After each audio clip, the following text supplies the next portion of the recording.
Thank you so much for watching Landumc Goes There. Please subscribe and hit the like button and the bell notification button. Reflections in a Golden Eye is a 1967 American drama film that was directed by John Huston. It was based on a 1941 novel of the same name. The film deals with elements of repressed sexuality as well as voyeurism and murder. It stars Elizabeth Taylor and Marlon Brando in the lead roles. The storyline goes that a U.S. Army base somewhere in the South in the late 1940s or early 50s is the setting. It's a quiet, relatively unimportant base and is the model of serenity. On this base, we have Major Penderton, played by Marlon Brando. He's a lecturer in military tactics and strategy. He's married to Lenora, played by Elizabeth Taylor. There's also Lieutenant Colonel Morris Langdon, played by Brian Keith, with his wife, Allison, played by Julie Harris. On the surface, everything appears normal and uneventful. But dig a little deeper, and you'll see that there is no passion in the Pendertons' marriage. They barely tolerate each other. Miss Penderton is having an affair with Lieutenant Colonel Langdon, whose wife has some really strange mental issues. And then to top it off, there's a strange, voyeuristic, repressed private named L.G. Williams, played by Robert Forster.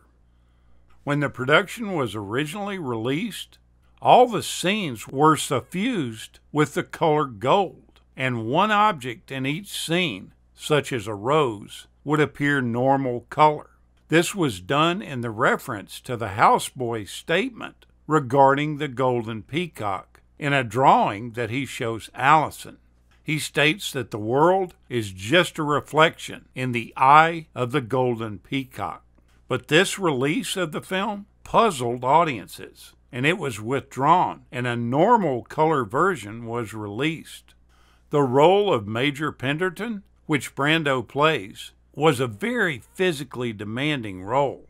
Thus, the insurance company, who was underwriting the production, required proof that Montgomery Clift, who was the original choice for the Brando role, was fit enough for this part after his years of illness.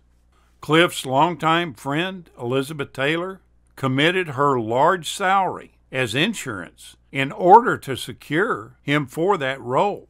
But Clift subsequently died of a heart attack before filming on the project began, and that's what led to the role going to Marlon Brando.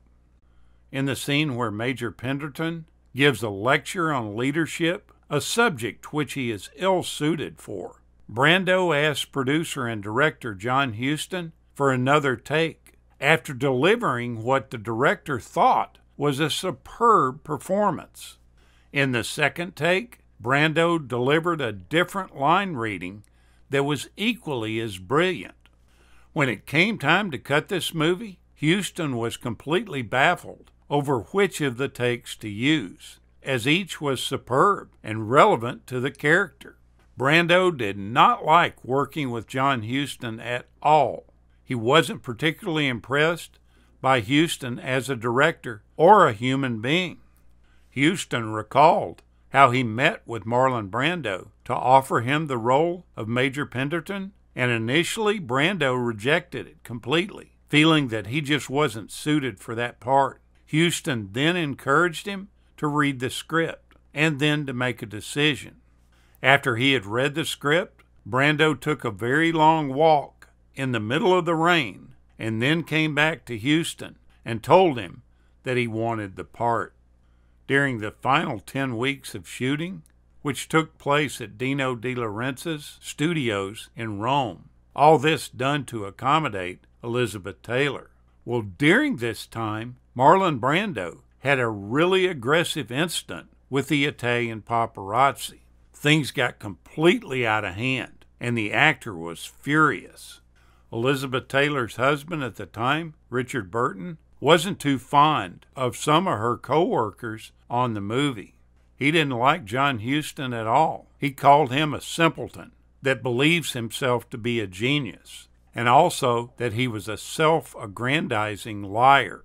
He described the costume designer, Dorothy Jenkins, as a consummate bore, and that she makes him want to go pee on the carpet. He also states that there are worse people in the world, I suppose, like Jack the Ripper. He was unusually cruel in his statements about the crew and cast. It was originally thought that Ava Gardner was going to play the role that Elizabeth Taylor took, but some complications occurred and she couldn't take it, so it ended up getting shifted to Elizabeth Taylor. In a Turner Classic Movies documentary on Marlon Brando, Martin Scorsese talks about the scene in which Brando stands in front of the mirror talking to himself as he inspects his dress uniform. Scorsese said that inspired the famous "Are You Talking to Me" scene that Robert De Niro did in Taxi Driver. During filming, Elizabeth Taylor was 34 years old, and Brando was 42. The cast includes 2 Oscar winners, that being Elizabeth Taylor and Marlon Brando, and 3 Oscar nominees, that being Julie Harris, Robert Forster, and Harvey Keitel. Both the characters of Weldon and Morris wear a heavy gold ring with a large black stone in it. These rings are typical of West Point class rings that use the school colors of black and gold. Now, this is one of the few films that you'll see where Elizabeth Taylor shocks us by removing her clothes. You might call this Taylor's one and only nude scene ever.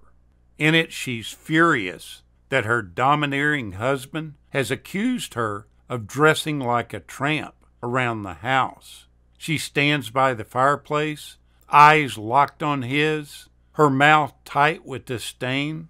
She then removes her blouse and her bra, throwing the bra in his face, and then she removes her pants, and then she turns and leaves the room. Only then do we realize that we've never actually seen anything below her shoulders. This is truly a masterpiece of screen acting and cutting of film. Taylor has herself made to appear stark and raving nude, using only her face to do this.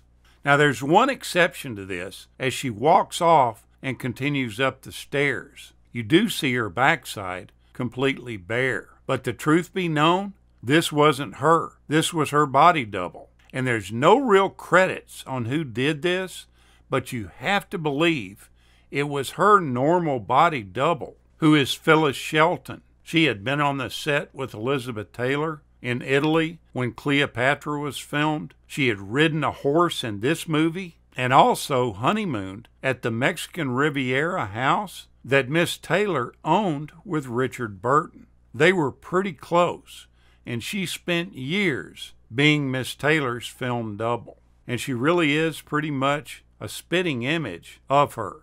So you really have to believe that that's who you're seeing, and whose backside you're actually admiring was not really Elizabeth Taylor's after all.